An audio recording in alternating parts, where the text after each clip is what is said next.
Mama. Good evening, Nak. Ang award na ito ay ginagawad sa pelikulang nagpakita ng kamalayan sa usaping gender equality, kasama dyan ang gender sensitivity or modification of behavior in a motion picture. Meaning, ang equality of gender ay depicted sa pelikula. Correct ka dyan, Direk John. So yes, ito po ang pelikula na nagbahagi ng positive lesson about all genders and their roles and contribution in the family, community, and society.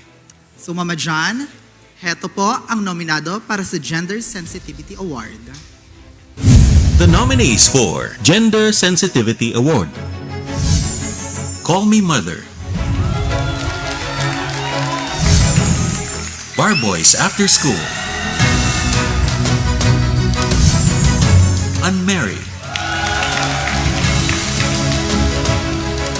The nominees for Gender Sensitivity Award: And the Gender Sensitivity Award goes to...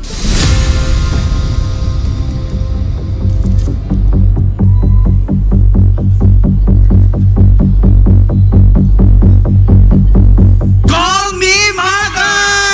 ABS-CBN Films, Idea First Company, and Viva Communications. Presenting the trophy for the Gender Sensitivity Award is Mr. James Bartolome.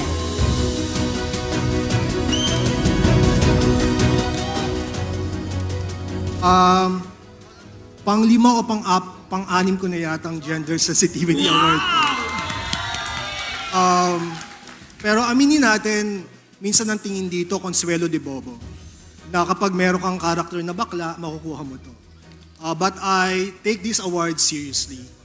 And I hope that one day we don't have to give out this award kasi yung pagiging gender sensitivity is actually the bare minimum para sa lahat ng mga nagkakwento sa pelikula. Maraming salamat.